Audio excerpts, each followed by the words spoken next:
The old generation is dead, and the new generation is ready. Today we'll see them enter the land promised to Abraham long ago. Thanks for tuning in to the Bible Brief.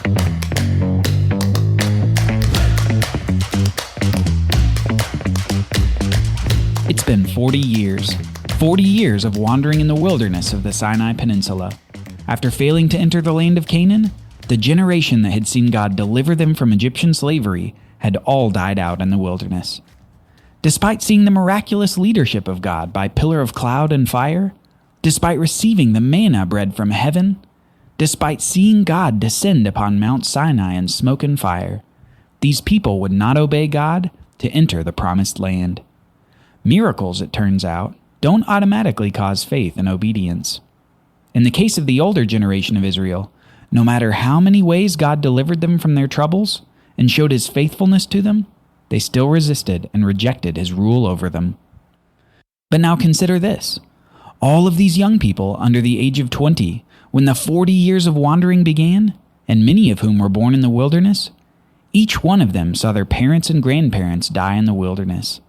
They heard the story of God's great deliverance from Egypt, the parting of the Red Sea, the starting of the "what is it?" bread from heaven.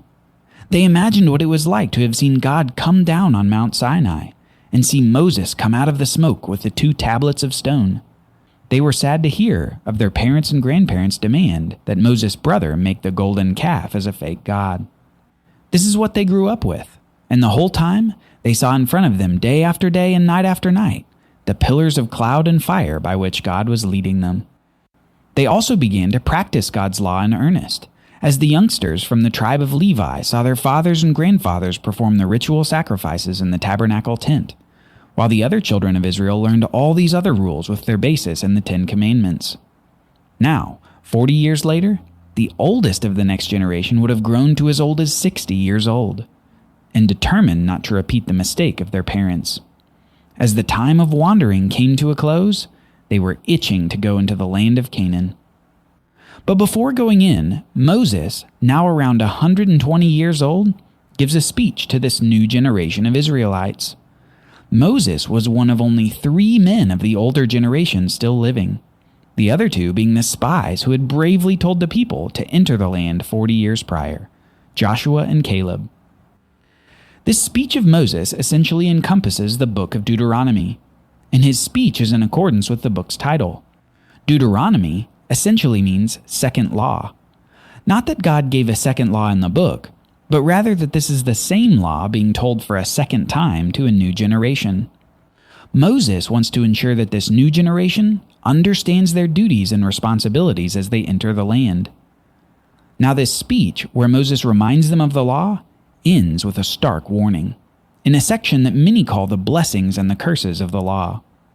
It's here that Moses talks about the great benefits that will come to the people as they obey the law. And it's here that Moses talks about the truly awful curses that will befall the people if they forget the law and reject God's rule over them. These curses include something that we should note. Listen to this from Deuteronomy chapter 28. If you are not careful to do all the words of this law that are written in this book, that you may fear this glorious and awesome name, the Lord your God, then the Lord will bring on you and your offspring extraordinary afflictions, afflictions severe and lasting, and sicknesses grievous and lasting. And he will bring upon you again all the diseases of Egypt, of which you were afraid, and they shall cling to you. Every sickness and also every affliction that is not recorded in the book of this law, the Lord will bring upon you until you are destroyed.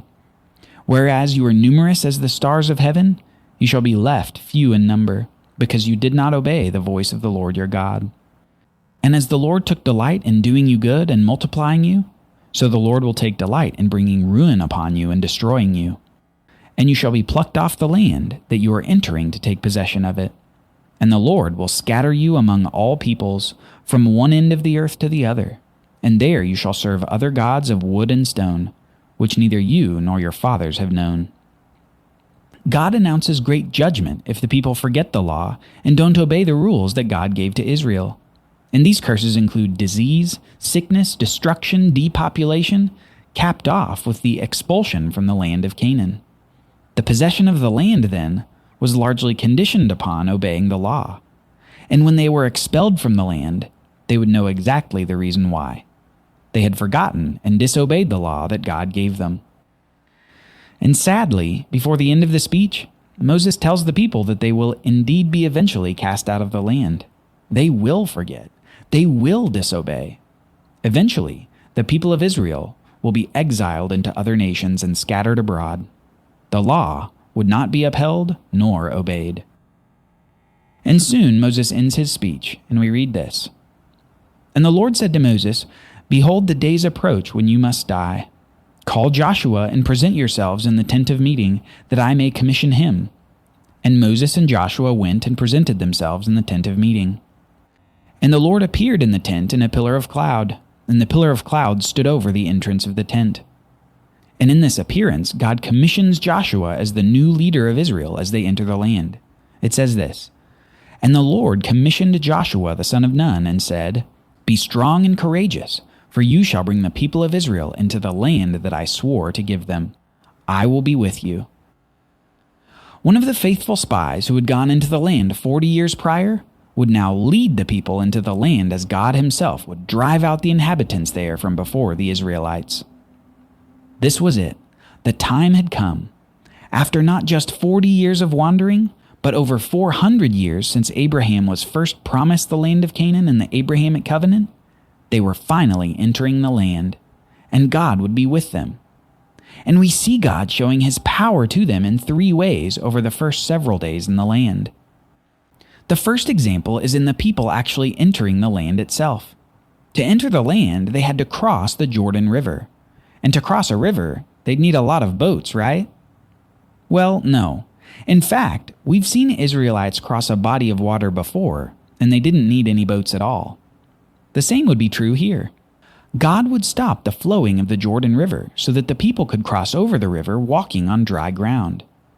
This echo of God's deliverance from Egypt was almost like a reminder, like God saying again, I am the Lord your God who brought you out of the land of Egypt, out of the house of slavery. God was showing that he was with the people. The second example of God showing his power is in an appearance to Joshua, the new leader of Israel, just before the Israelites start their first battle for the land. When Joshua was by Jericho, he lifted up his eyes and looked, and behold, a man was standing before him with his drawn sword in his hand. And Joshua went to him and said, Are you for us or for our adversaries? And he said, No, but I am the commander of the army of the Lord. Now I have come. We see in this brief encounter that God and his armies were with the Israelites. The physical realm of this world would be at battle, and the spiritual army of God would be at battle as well. God would be with his people. Finally, we see a third example of God's power with his people as they take the city of Jericho, a fortified city with a large impenetrable wall. It says this, Now Jericho was shut up inside and outside because of the people of Israel.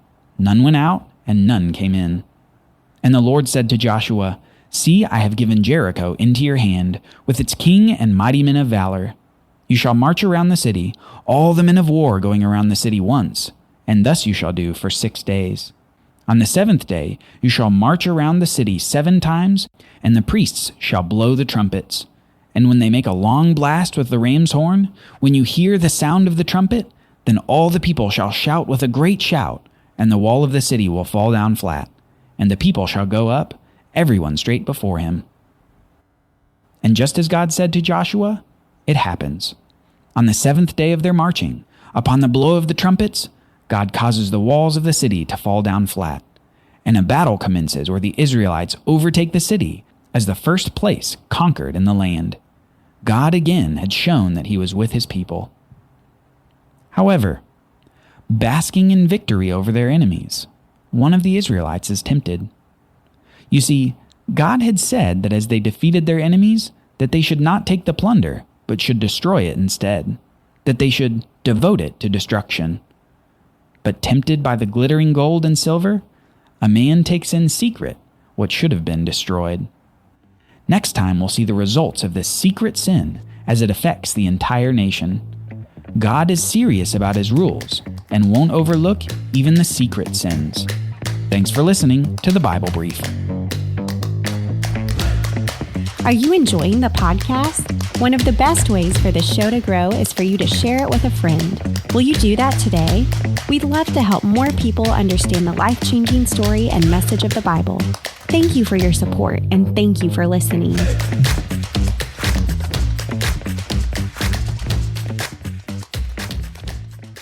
Copyright Bible Literacy Foundation 2022.